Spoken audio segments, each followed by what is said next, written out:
Assalamualaikum warahmatullahi wabarakatuh. Bagaimana kabar kalian hari ini? Semuanya sehat? Alhamdulillah, tetap jaga imunitas, tetap semangat belajar ya. Pada pertemuan kali ini, kita akan melanjutkan materi kita yaitu akidah akhlak pada bab ketujuh, yaitu beriman kepada malaikat dan makhluk gaib selain malaikat, yaitu ada jin, iblis, dan setan. Nah, untuk pertemuan kali ini kita fokus yang makhluk gaib selain malaikat, jin, iblis, dan setan. Sebelum materi pembelajaran kita lanjutkan, mari kita baca doa terlebih dahulu. Bismillahirrahmanirrahim. Baiklah, kita mulai. Tujuan pembelajaran kita kali ini, kalian bisa amati baik-baik. Yang pertama, menjelaskan pengertian jin, iblis, atau setan. Yang kedua, bisa menjelaskan perbedaan malaikat dengan makhluk gaib lainnya. Yang ketiga adalah menjelaskan hikmah beriman kepada malaikat. Mari kita satu persatu akan kita pelajari, kita amati bersama-sama dengan baik-baik ya. Yang pertama adalah pengertian jin. Jin secara bahasa artinya menutupi atau merahasiakan. Pengertian jin ini ada beberapa ulama berpendapat. Di antaranya ada satu oleh Rashid Ridho menjelaskan bahwa jin adalah sejenis makhluk hidup yang berwujud, berakal, diciptakan oleh Allah yang berasal dari api. Tidak dapat dilihat dengan panca indera manusia. Jadi kalian tidak akan bisa melihatnya. Tapi jin itu bisa melihat kita. Nah, menurut Ibnu Katsir dalam tafsirnya menjelaskan bahwa jin itu diciptakan dari percikan api yang berhawa panas. Pendapat yang ketiga menurut Asy-Syaikh Rais yang memberikan pengertian bahwa jin adalah makhluk hidup yang bertutur halus sekali dan perwujudannya dapat berubah diri dengan berbagai rupa. Bisa berubah wujud sesuai dengan seizin Allah itu tentunya ya. Nah, kita masuk di pembahasan tentang jin. Jin itu dibagi menjadi dua. Ada jin kafir dan yang kedua adalah jin Islam. Apa itu jin kafir? Jin yang membangkang dan mengingkari segala perintah Allah, tidak mau menjalankan perintahnya, tidak mau beribadah kepadanya, ya. Itu jin kafir. Yang kedua adalah jin Islam. Jin yang mentaati segala perintah Allah dan mengakui bahwa Allah itu Maha Esa. Jin Islam ini jin yang taat menjalankan perintah Allah. Kita beralih kepada iblis dan setan. Pengertian iblis. Iblis berasal dari bahasa Arab yaitu iblis yang artinya putus asa dari rahmat Allah. Adapun setan adalah yang berasal dari bahasa Arab yaitu syaitona, artinya amat jauh. Maksudnya setan itu amat jauh dari kebaikan dan amat dekat dari kejahatan. Itu pengertian iblis dan setan. Untuk kalian bisa lebih memahami dari materi kita yang sangat singkat ini, kalian bisa simak di halaman 35 di modul kalian masing-masing. Ya. Kita lanjutkan. Terkait masih dengan iblis. Iblis adalah makhluk gaib yang diciptakan oleh Allah dengan tujuan menggoda dan menyesatkan manusia. Karena kesombongan dan keangkuhannya itu, iblis diusir oleh Allah dari surga. Ya. Namun, iblis bisa menerima hukuman itu, tetapi iblis mempunyai dua permintaan. Permintaannya apa? Yang pertama, memohon agar Allah memberikan kehidupan sampai akhir zaman, sampai hari kiamat. Karena punya tujuan apa tadi? Menyesatkan manusia. Yang kedua, agar dia diizinkan untuk menggoda anak cucu Adam.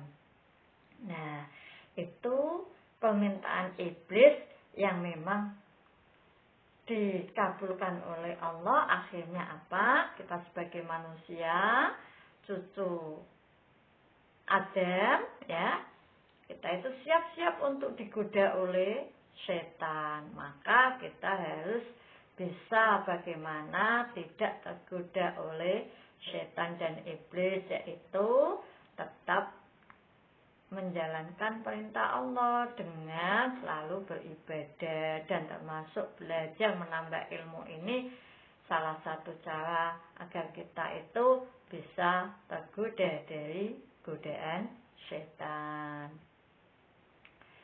Iblis itu merupakan makhluk yang pertama kali mengingkari perintah Allah. Ya. Setan itu identik mirip dengan iblis.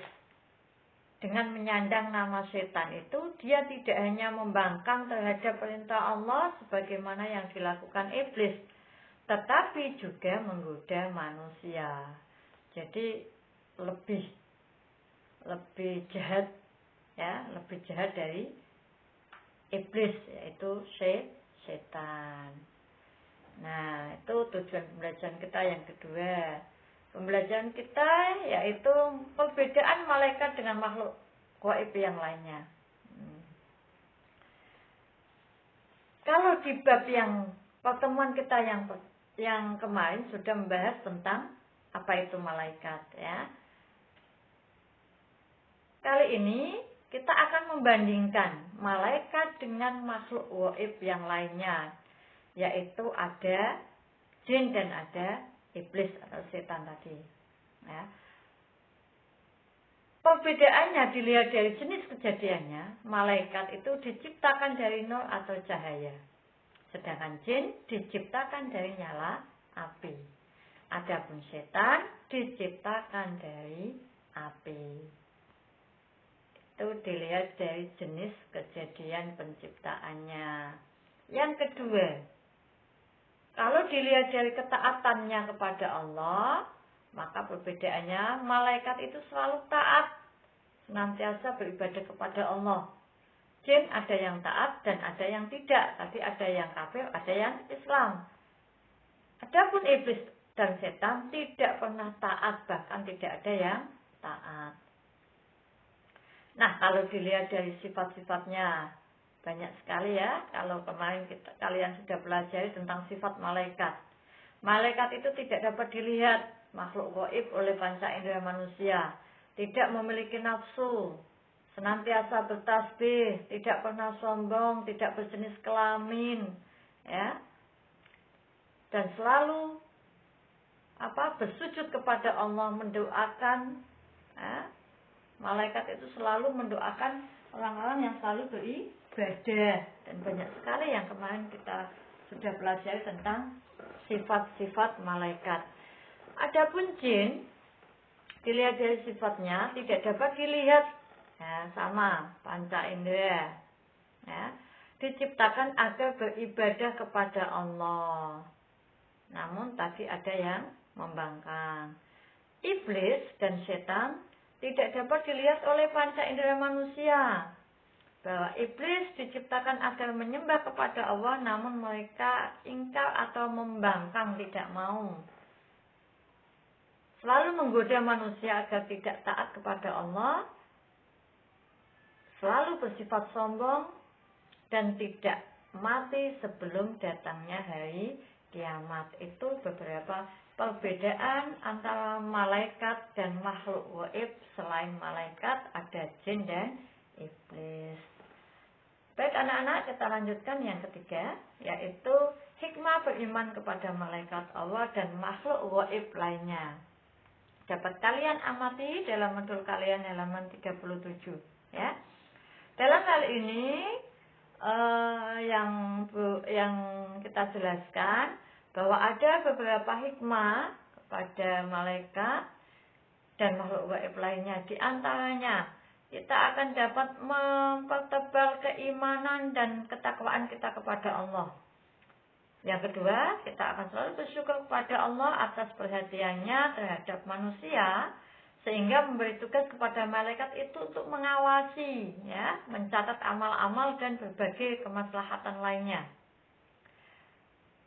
Yang ketiga, kita dapat jadikan sebagai contoh bahwa sifat-sifat malaikat yang disiplin dan ikhlas dalam menjalankan perintah Allah, sehingga dalam beribadah kita itu malaikat saja beribadah seperti itu kepada Allah, apalagi kita sebagai manusia. Selanjutnya, dapat memotivasi untuk senantiasa berbuat kebaikan dan menjauhi perbuatan jahat.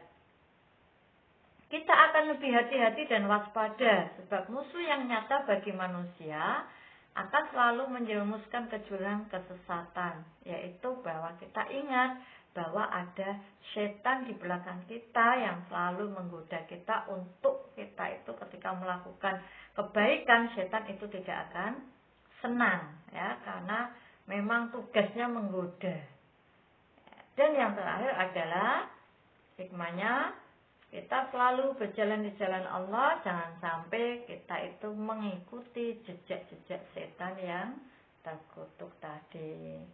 Demikian anak-anak penjelasan kita pada pertemuan kali ini. Untuk lebih memperjelas, silakan kalian buka kembali modul yang sudah kalian miliki, ya.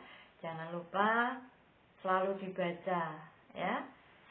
Nah, itu kesimpulannya dapat kalian simpulkan dengan baik-baik bahwa materi kita di bab 2 akan saya simpulkan dari pertemuan kita yang awal, ya, di pertemuan yang kelima, ya, bahwa inti beriman kepada malaikat adalah meyakini keberadaannya sebagai makhluk ciptaan Allah serta meyakini jenis-jenis tugas yang diamanahkan kepadanya.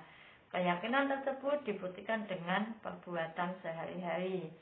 Yang kedua, kita wajib mengimani adanya 10 nama malaikat yang wajib kita imani dan beserta tugasnya yang sudah kalian hafalkan kemarin.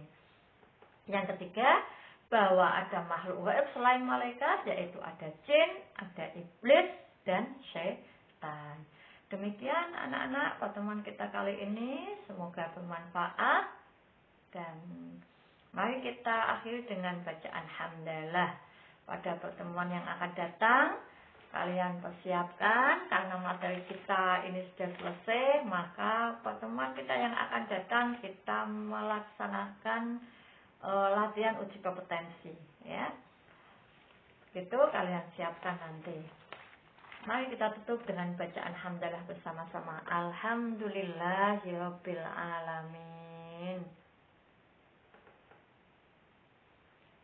Boleh diakhiri. Wassalamualaikum warahmatullahi wabarakatuh.